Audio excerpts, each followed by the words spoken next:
Comment est né le Festival de l'âme? Par hasard.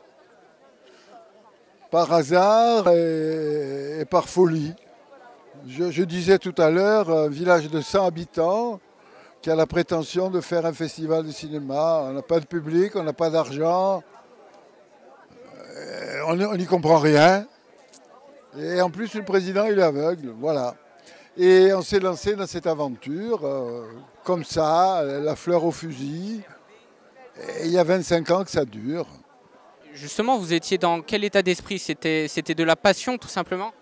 C'était de la passion, oui. On était deux dans l'histoire. Il y avait le maire, l'ancien maire, Simon Baccelli, et après le maire qui a suivi a été tout à fait coopérant aussi. Mais le début de l'aventure, c'est Simon Baccelli, le maire, et moi.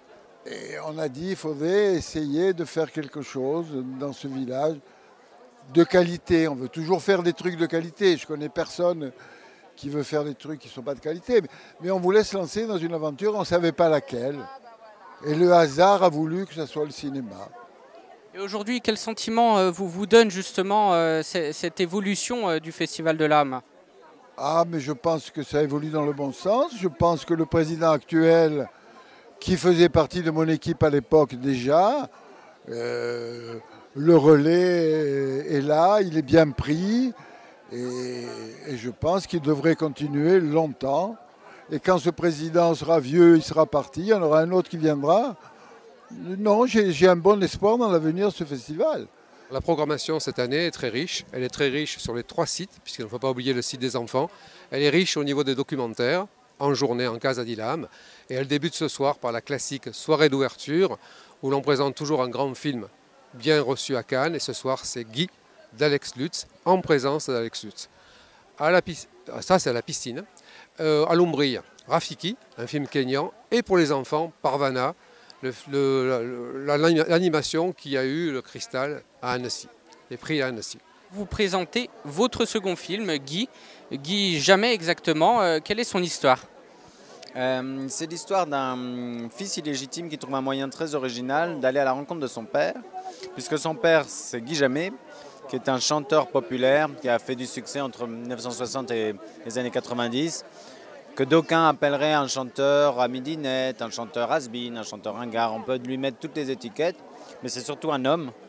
Et lui, quand il apprend ça au début du film, qu'il est peut-être le fils de cet homme, bon ben, vu qu'il est journaliste, il se dit, comme vous, je vais m'armer de ma caméra, je vais aller à sa rencontre. Il y va d'abord un peu avec du rire et de la moquerie peut-être dans l'œil, et puis il s'attache à ce personnage, et c'est leur relation qui se tisse, c'est leur filiation malgré tout qui se tisse, c'est leur empathie qui se crée.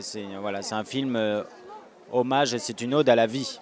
J'adore créer des personnages, que ce soit dans Catherine et Liliane ou sur scène. Voilà, la passion du portrait ne me quitte pas, et j'aime composer et construire des portraits. Et donc, voilà, il était évident que je le ferais. Et puis surtout mon plaisir d'acteur, j'avais pas envie de bouder ça. Il y avait mon plaisir de réalisateur, mais mon plaisir d'acteur. Je suis très ému quand j'ai eu la présentation là, des différents partenaires, parce que j'aime être physiquement avec les gens. C'est ce que j'aime tellement sur scène. Alors quand au cinéma on peut un peu goûter ça sur les avant-premières, c'est formidable. Et l'initiative d'un festival comme celui-là sont plus que nécessaires, sont au-delà de nécessaires. C'est-à-dire que en même temps qu'on parle de bio, retour à de l'essentiel, etc., je trouve que soutenir des festivals qui ont cette folie-là et qui sont un retour au cinéma Paradiso, quoi, c'est extrêmement nécessaire pour nos métiers. Donc ça sert tout le monde. Ça ne fait pas que sauver un village. Ça va nous sauver nous aussi.